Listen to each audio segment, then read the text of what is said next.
This area of North Carolina is famous throughout the world. It's been known for years as the graveyard of the Atlantic because so many ships sink here.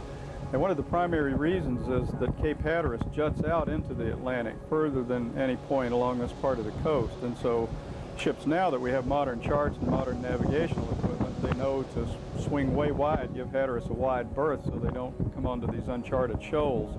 But up until fairly recently, that wasn't the case. And so the shoals here have trapped literally thousands of ships over the years. And so the state is now trying to get together the funds they need to build a graveyard of the Atlantic Museum here in Hatteras to sort of commemorate and tell the stories of all these ships that have been lost and the brave responses of the life-saving service over the years to try to save the survivors. So it's quite a local history, and they're very proud of it here.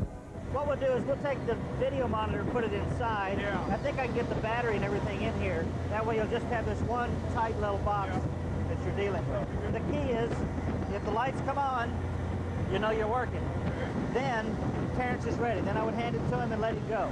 He's going to probably clip it on himself, so you're going to see a lot of garbage as he's going down the line. Right. Now he's going to be swinging. Once he gets to the bottom, he can pull it off and try to hold it, direct it, and you're going to hope that he gives you something good. That's right. The Monitor sank in a storm on New Year's Eve, 1862. By today's standards, it really wasn't what we consider a bad storm, but if you understand the makeup of the Monitor, you've got a 175-foot long flat deck vessel with 14 inches of freeboard.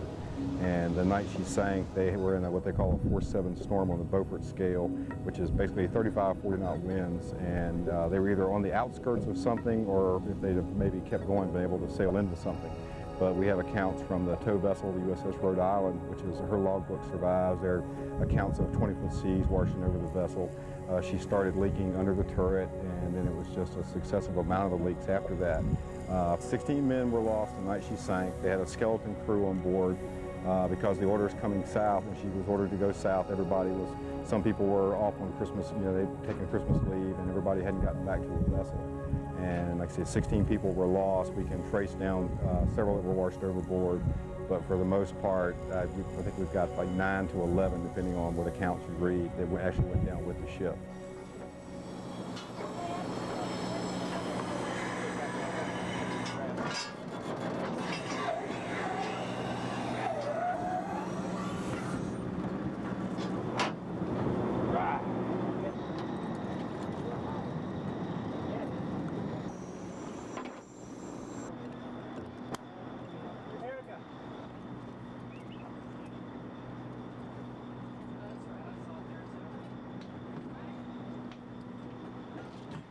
Don't take this personal.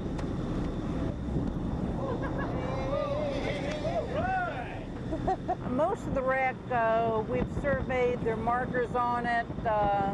Jeff and John will look at what we've seen, like the videos we got back a few days ago showed some buckling on the armor belt that we've never seen before.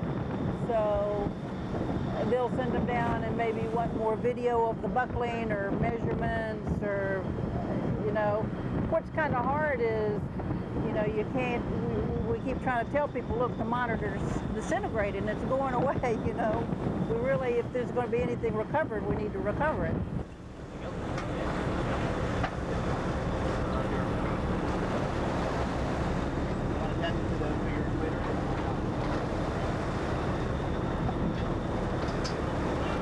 Everyone pressurize their tanks.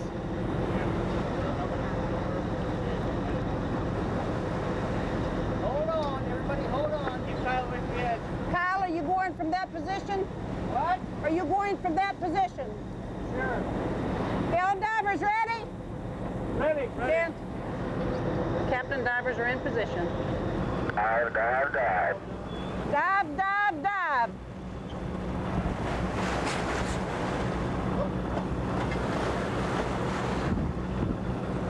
Divers are clear, Captain.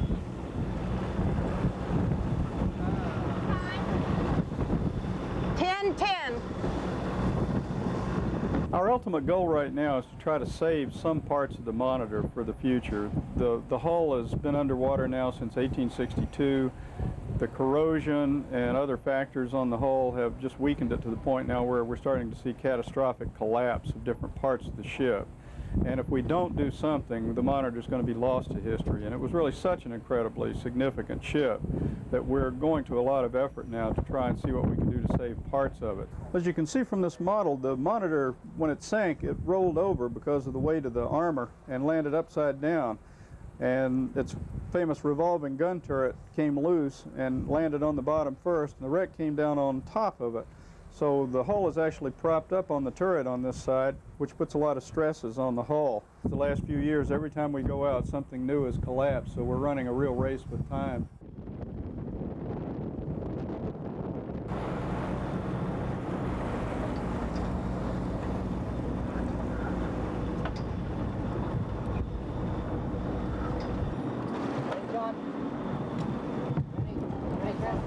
Divers are ready, Captain. Dive, dive, dive. Dive, dive, dive.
Right now, there are different safety stops.